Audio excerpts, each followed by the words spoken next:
Yeah, so today's video has been long in the making. It's been difficult to make, but I thought I'd do what I normally do and throw loads of research at it, and I was writing down all statistics and facts and like evidence-based research and what academics talking about what, and what activism's going on, and blah de blah de blah. And then I thought, you know what, when I was in this situation, the last thing I needed was somebody giving me a list of statistics and facts, and you know, I didn't care how many men every year killed their partners. I didn't care how many women and men, you know, so many men are in abusive relationships. Figures and numbers and names didn't matter to me. It just didn't. What mattered to me was being able to listen to somebody and identify with them and think, do you know what, that's me. That's me and that's my life. And what I needed was, I needed to know what to do about it. So this video is going to be hard, but you know, I'm going to get through it, and I'm putting it up today, end of. So the first part of this video, it's not going to be long, but the first part, I'm going to talk about me and my experience, what happened, what it was like, how I got out. And then the second part is going to be sort of a plan.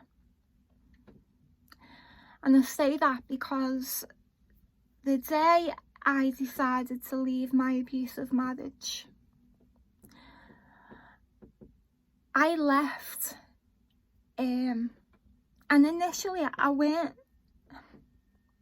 I was leaving so that I could give him a chance to cool down, because me dad took me to college that day, when he picked me up, and usually he'd take me home, he said to me, do you want to come and stay in mine, because let's call him Bill, because Bill seemed in a bad mood and worried. And I said, do you know what, I'm actually a bit scared, can I come and stay in yours? And he said, yeah. I didn't realise that that was it. I was out and I was gone and I weren't going back.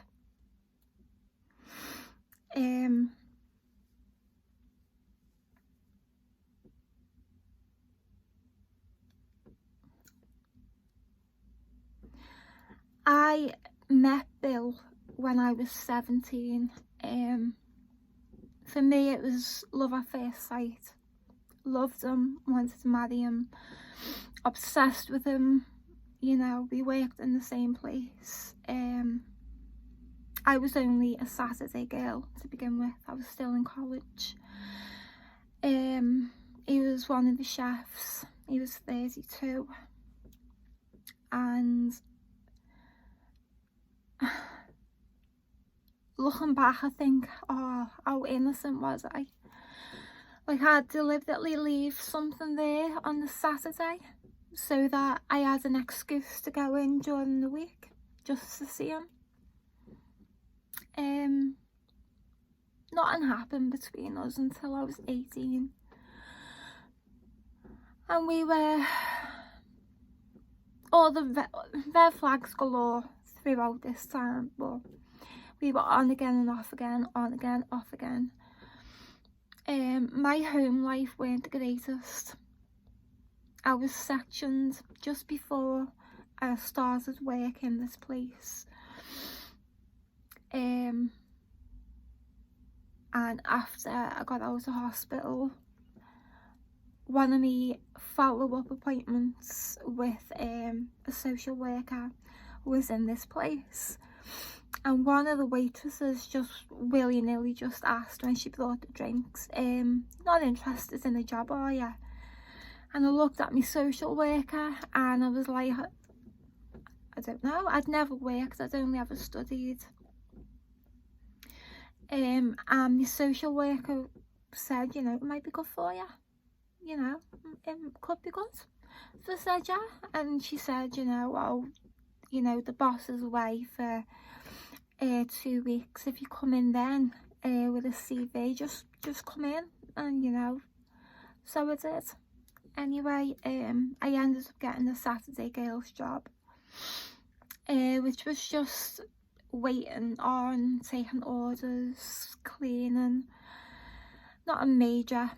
It was about another year when, probably not even a year, maybe 8 months, when I decided to give up college and go full-time, because I was filling in every now and again for other staff, and on half terms I was realising how much money I could be making other than being in college studying to be a forensic scientist.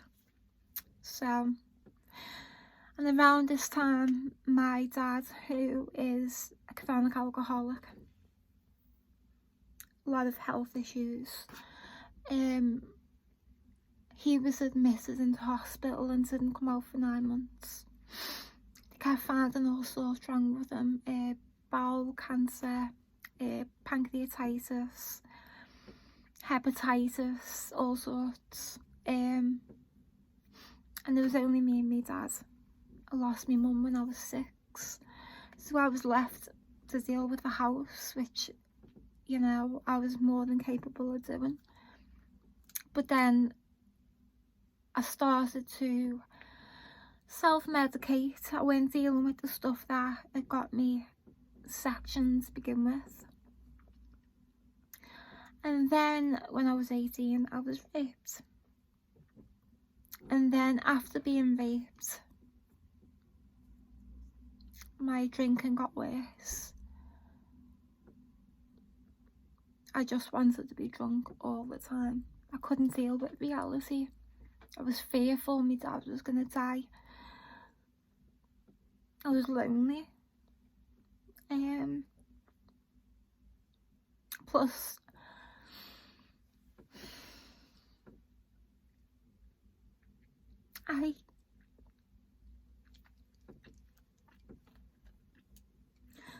I didn't tell anybody about being raped because I didn't want people to worry.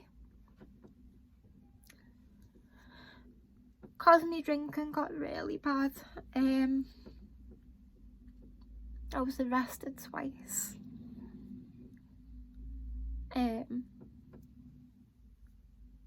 For actual bodily harm of a police officer and 2 drunken disorderlies.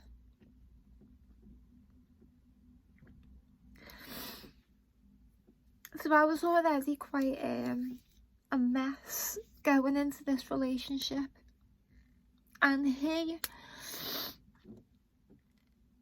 when things were good, they were great, they were amazing, and I was so happy. But because he had a lot of problems himself, I don't know what he got from this, but he must have got something from hurting me, because whether it was physically or emotionally,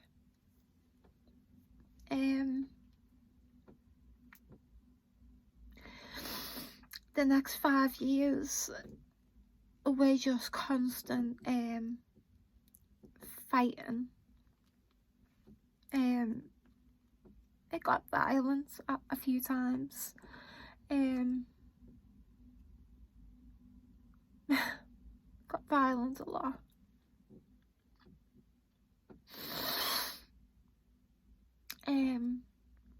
But for me it was more the emotional side. But towards the end, like the last year,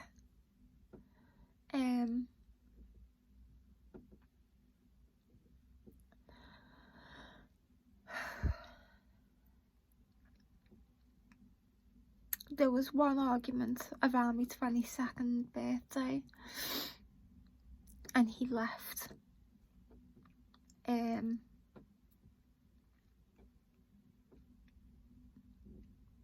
The police came one night. He'd choked me.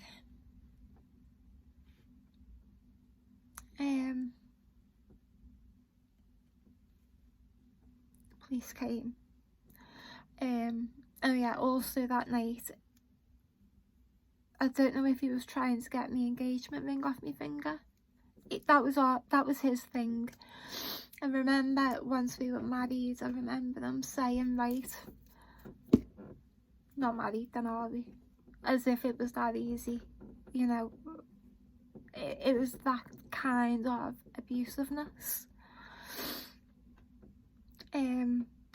Constant silent treatment. Waking up not knowing what mood I was going to get today. Waiting to see if he was in a bad mood with me or whether he was okay with me. And if he was giving me the silent treatment, which could last for days, I'd cry, because my heart was breaking. It was like he was giving love and praise and attention and then cruelly just snatching it away. No, I don't love you anymore. No, we're not in a relationship anymore. It felt like it was that disposable to him, which hurt so much.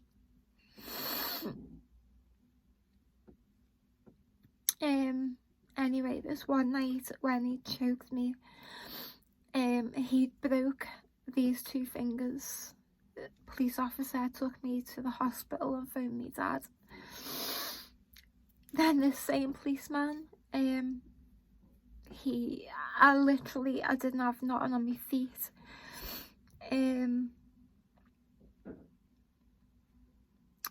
The police officer took my front door key and went to my house and got me some clothes and some underwear, put it all in a bag and brought it back to the hospital and gave it to me dad and said to me, Daddy, oh, you should take her home with you.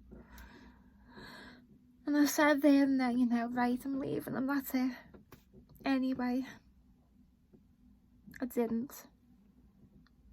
I did, but then, you know, he said, can we talk? Then things were good for a few weeks and then they started to get bad again. And I was scared this one night again. Police were on the way. After the time when he choked me, they put a blue light on the house or on the address, so that when I phoned 999, they knew, get there now, because, you know, it's gonna be messy. I locked him in. I managed to get him out into the back garden and lock him out. In our back door we had a glass panel with like wire through, and after that I'd locked him out, I sat on the floor beneath the door just crying, and he from the outside punched through the glass and it all shattered on me back and on my arm, and I mean it's healed well now. I didn't even think you can see it. a glass piece stuck in. Police came. It was the same police officer. The first thing he said to me was, "I thought you said you were leaving." And I'd never felt more ashamed. Anyway, he put me on and he told me to keep it up. I said there's glass on me, and he again went to the hospital. And again, I ended up taking them back. In fact, we ended up getting married. 6 months after we were married led to me leaving for good. Like I said, it weren't planned. I literally took a few things with me, and in fact, I didn't even go back home for anything. My dad actually took me to Tesco, I believe, and I got like toothpaste and toothbrush and stuff, socks, underwear, that type of pyjamas, stuff like that. I went back a few days later and I tried to open the door and it wouldn't let me. So I thought, right, oh no, right there.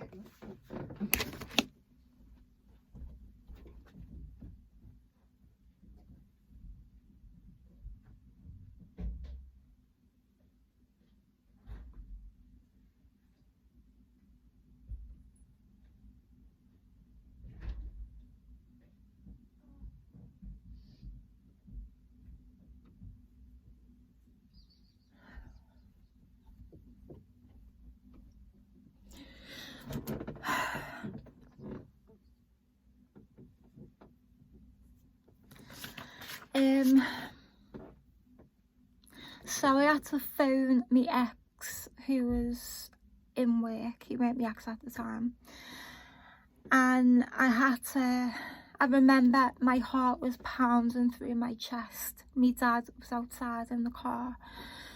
I pulled up to his work. He had locked the door with another lock that only he had the key to. There was 2 locks on our door. So to get this key, I had to go and pretend that I was coming back home. And I kept thinking, oh, he's not gonna give me the key. He's gonna see straight through me. And I remember having to kiss him and hug him goodbye. And I left, and as soon as I could see the car, and I just felt like running. I got in the car, we went to mine. So, hiya Poppy. Everything had gone. I don't know where he put it. All the furniture had gone. The fish, I had tropical fish I got for a 21st birthday present. Everything was gone. They were dead. We had 2 dogs and a cat. The cat was an outdoor cat, and I would have brought my cat, but the cat weren't home. Pink, his name was. He weren't there. And I was in the garden and I was like, pss, pss, pss, pss, pss, pss, come on, Pink, Pink. Usually he came and he just wouldn't come. But when I started packing all sorts of stuff, and my dad said to me, you know, you can't bring everything. And I was just, everything was hectic. I was just like, I don't know what to bring, I don't know what to grab, I don't know. There weren't much of my stuff left. I never found out where all of my stuff went. I really, no idea. So that is why I want to make this video. Because I've written a plan of what I wish I'd have thought of 10 years ago. Okay, so first of all,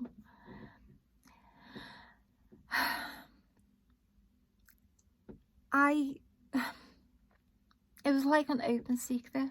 I think people knew how bad things were,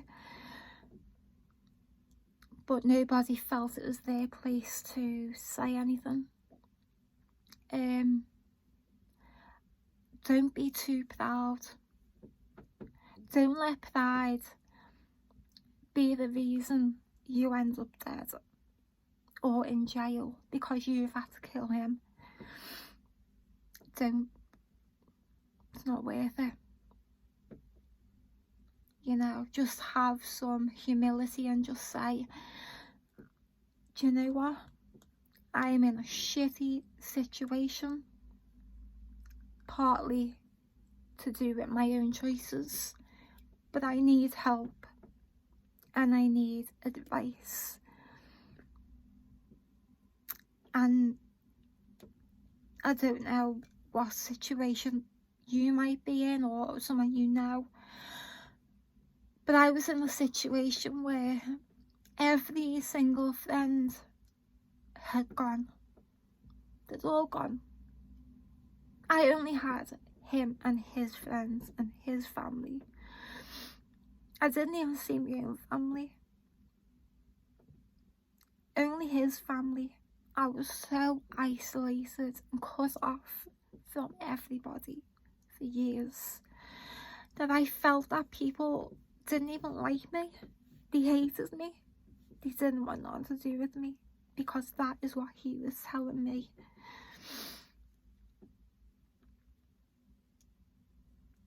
If people have walked away and deserted you,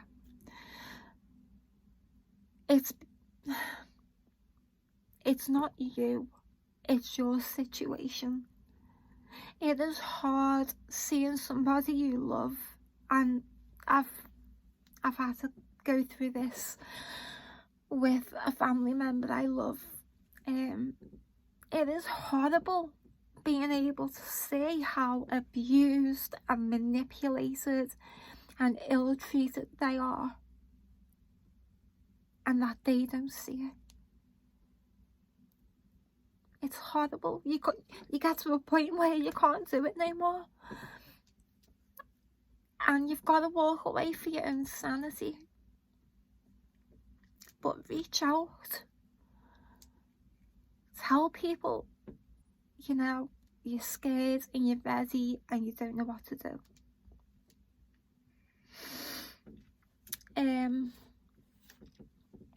So yeah, that's tip 1.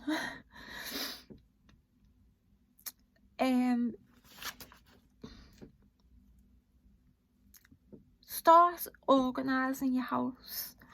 Start getting things organised and in place and set aside for when you're ready. Things like things I didn't bring with me and I had to buy and get, and it was a nightmare. Birth certificate. If you've got one, put it to one side. You're gonna need it. Anything like a passport, driver license, anything like that, put it to one side, separate. Put it all in one little box or one little carrier bag, whatever, a handbag, doesn't matter. Just keep it all together so you can grab and go.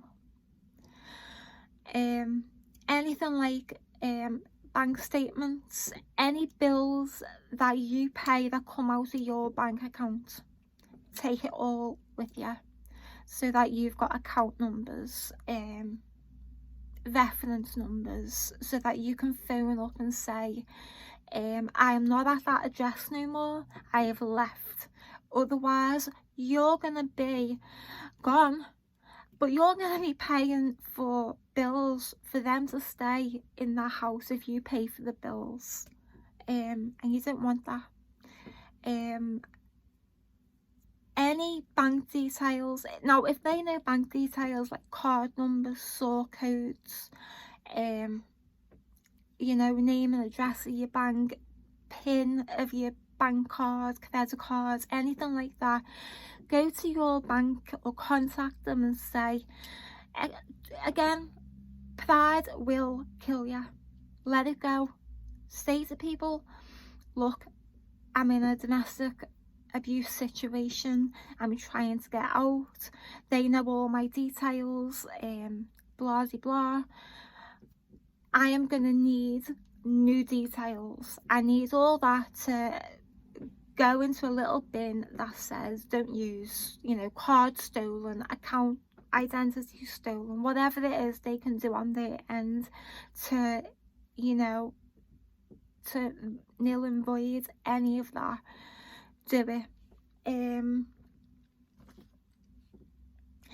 Anything like photos, now something that 10 years on still hurts. I only had 2 photos of my mum, and both of them were in a photo album. And he took them. Weirdly enough, all the furniture went and the fish died and all that. God knows what happened to Pink.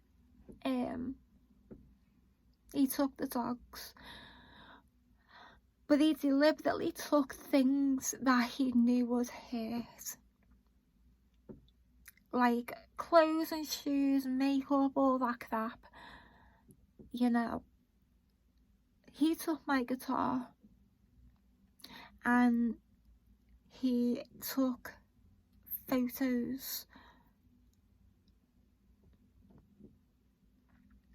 I've got no way of, nobody has got photos of my mum. They don't exist other than them 2.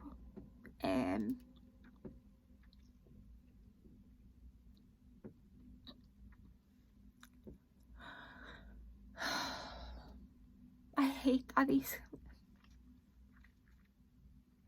hate that he can still hurt me.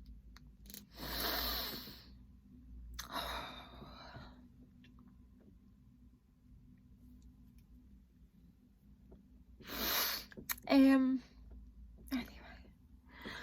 think about getting a post office box, mail things to yourself to that account, to that address. If you take medication, go to your GP surgery and, you know, speak to your GP. I never spoke to my GP because I felt too ashamed.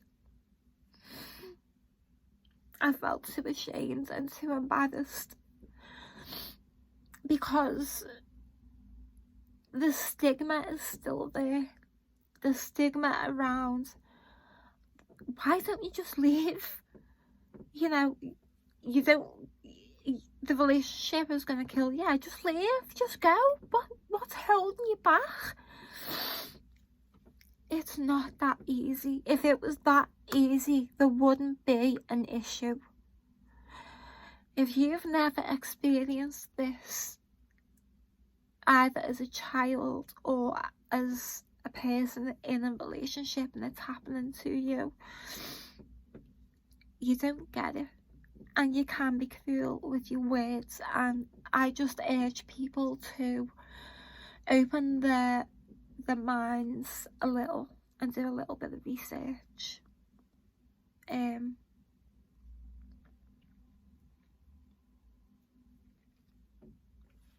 You don't want to be 10 years down the road missing something that you didn't bring with you. Think about, if you can, possibly getting a storage unit. Again, go to your bank, open a new account, say you don't want any mail from this account being sent either electronically or in the post and try saving in that. I left and I did not have any money. Also, around that same time, I was sacked. I also lost my job, so I had no money whatsoever, no savings, nothing. If you've got any jewelry, go and sell it. I had to do that. You gotta do what you gotta do. And if you are thinking about leaving,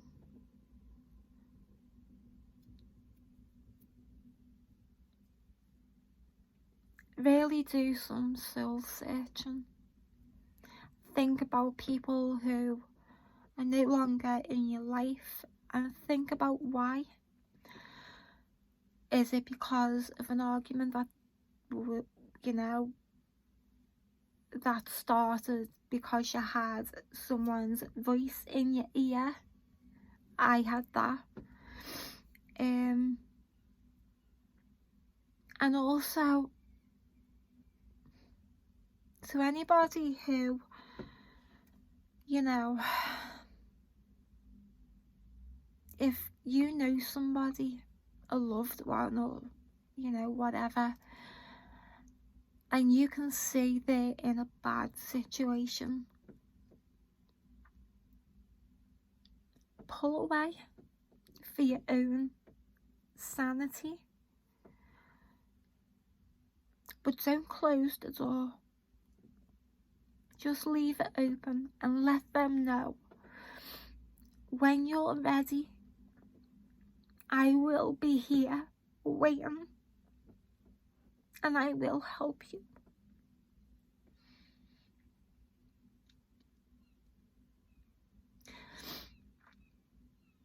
But just for now, for me, I need to take a step back.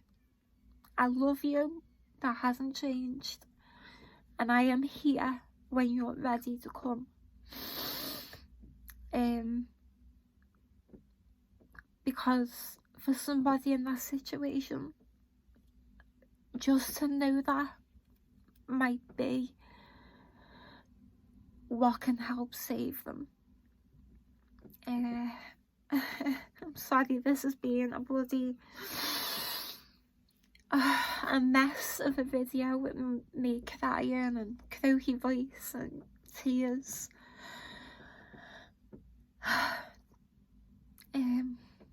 I'll see you in my next video. Leave a comment down below and I'll get back to you. Have a good day. Goodbye.